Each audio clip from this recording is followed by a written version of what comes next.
Hey guys, and welcome back to Paper Mario: The Thousand Year Door. In this part, we're going to find out what Grotus's evil plan was the entire time. It's to awaken the spirit of a dark demon and have it do his bidding. Because that plan always works!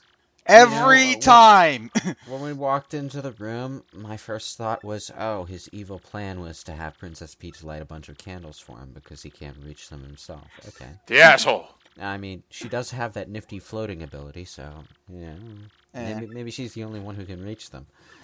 Well, Yeah, she has like a 5-second window to light the candle, though. Otherwise, she falls right on her ass. Grotus has fire attacks. He could just light them with those. Like, come on, Yeah, but then dude. he'd melt the wax, completely ruin the effect. No, see, he can... And they just blew him out. No, he can light them on his own. See, watch. Well, you know, the entire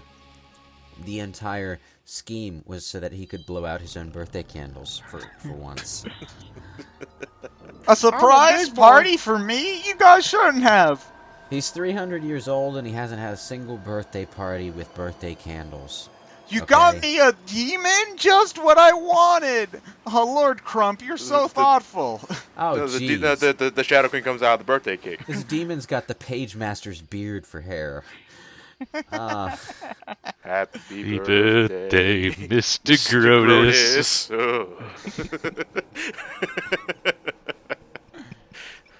Yeah, so she's so evil. She sets a like a thing of shadow across the entire planet. Oh my gosh. Fucking Dark Gaia. Yeah. That's exactly what this is. God damn it, who summoned Shenron?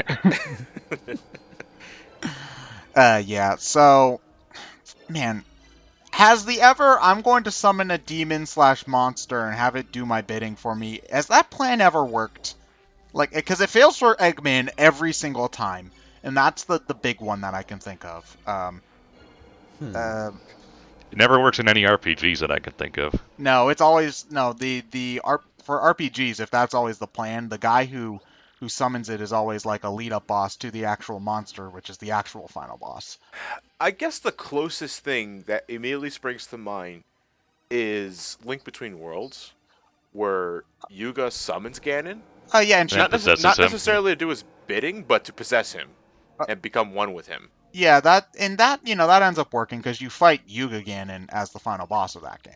So, although in that case Yuga was working for Hilda, who wanted to take over Hyrule because they needed their Triforce because the low roll Triforce. Yeah, was you know what? out When you on put it that way, vacation. then I guess it's not an example because Yeah, it turns against Hilda. the only time that sort of thing ever technically works is when the person who's summoning the demon is actually a servant of the demon, and, you know, they're doing it specifically so that demon can take over themselves. And Well, that actually Yeah, I guess in Skyward Sword it works.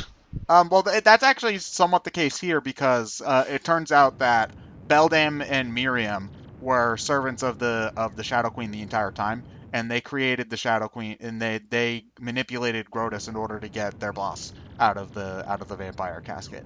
So, really, what we all needed to do was find the thing in the greenhouse behind the piano and like a random arrangement of steps behind that chair, and then we finally got Vincent Valentine on our party. So, yay. Neat. That boss fight wasn't that hard, John. You overblew What, it. lost a number? Yeah. All I had to Yeah, do. Well, I'm over leveled, but all I had to do was make sure that I got it halfway through its power with a magical attack, and then I Well, took. that's what we told you to do. Well, you just said. Easy when you know what to do.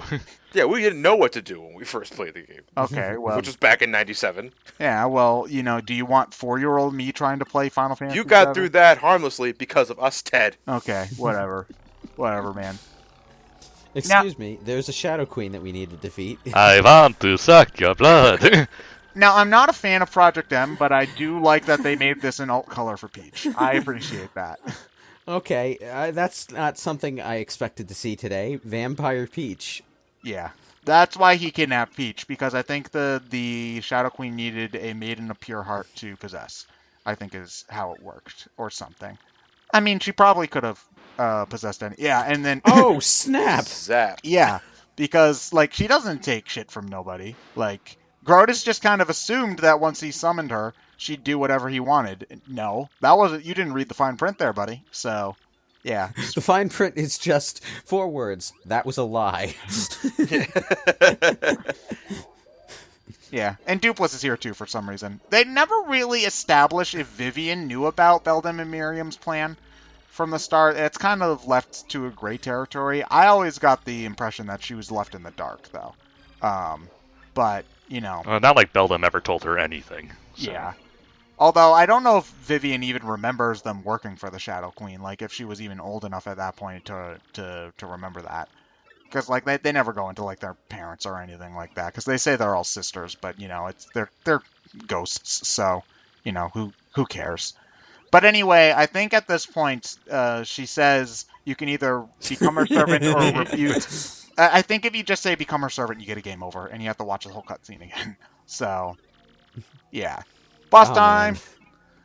So, yeah, this upcoming boss, I do not remember exactly if you have to deal a certain amount of damage or just survive a certain amount of turns. But either way, you actually have to fight, and you can't just stand there and let her kill you, because that will give you a game over again.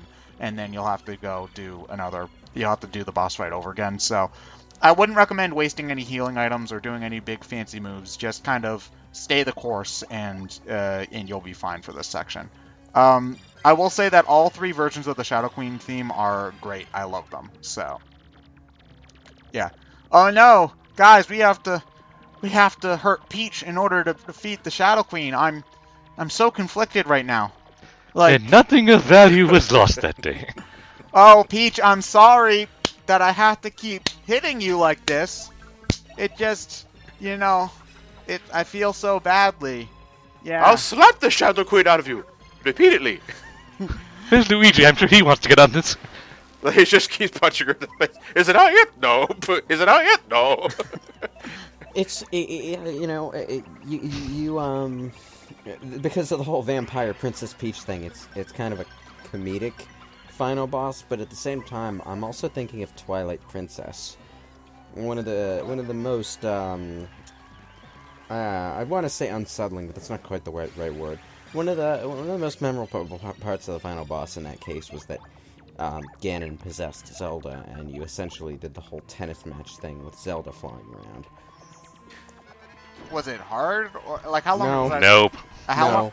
but it looked cool. It's tennis and Zelda. It's never hard. You're fighting. I think like the only like sort of merit it has is that you're fighting Zelda.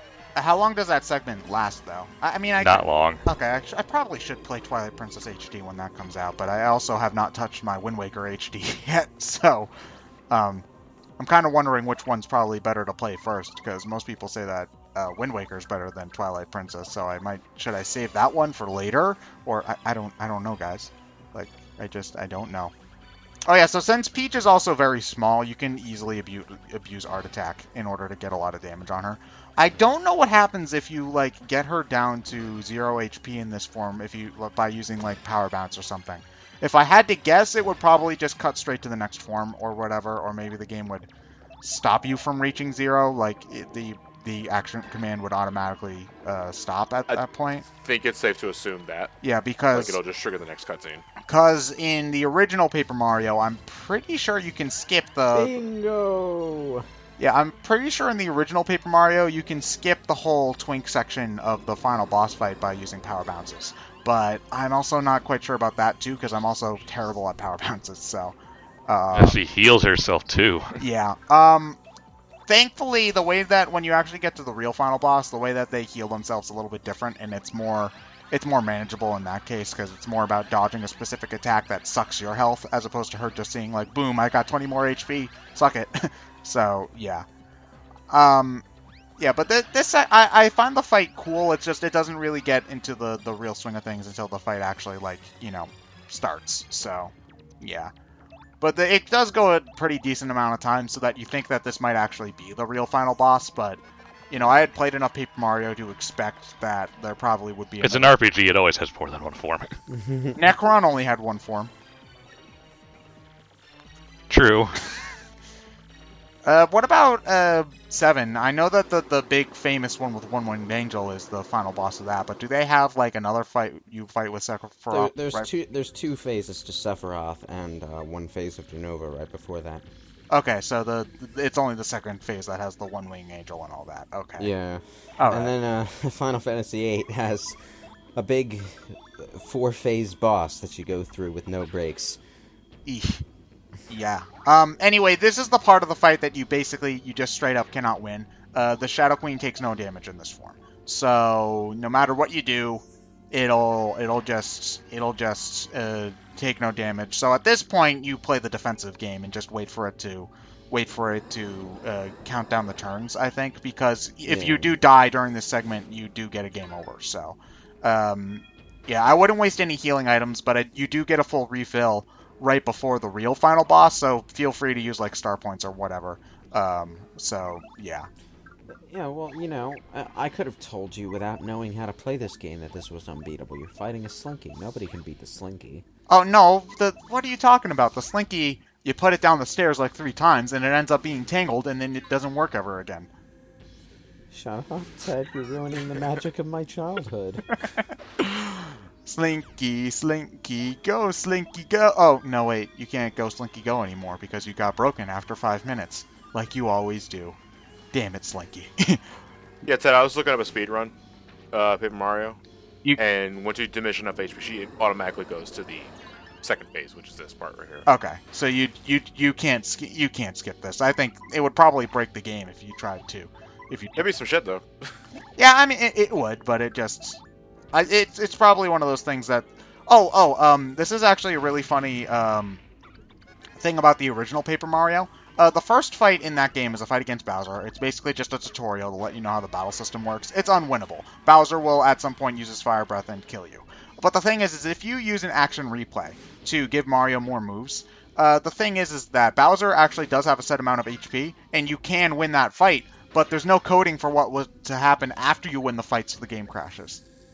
It's great. Okay. Yeah, I find it very interesting that happens. So yeah, there's your fun fact for the day. I know more fun facts about the original Paper Mario than Thousand Year Door. Thought about another fun fuck. What? Well, I'd hope that all of your fucks are fun fucks. If they're not, you're doing it wrong. But That's a sad fuck. well, it just depends. I was lonely, okay? Fuck is truly the most versatile word in the English language. Oh, I love it. It can be an adjective, an adverb, a noun, a verb. It's so great. Oh wait, hold on a moment. I just realized this is another Nintendo Final Boss, which is a head and 2 floating hands. Miyamoto. Every Man, time. Nintendo really hates Rayman. This Andros, that guy from Donkey Kong Country Returns. We could keep going on, but I won't. For an unwinnable phase of a battle, this is taking a long time. Yeah, they really want to hammer in how helpless you are, but it's over now. So yeah. Oh wait, hold on. This is what happens when the boss ends. Yeah, the poor audience, man. It doesn't catch a break. And nothing of value was lost that day. But Mario, Luigi was in that crowd. Nothing of value. Ah, fuck. She's doing the 1,000 curses that Izanami does at the end of Persona 4. Yep. We're dead.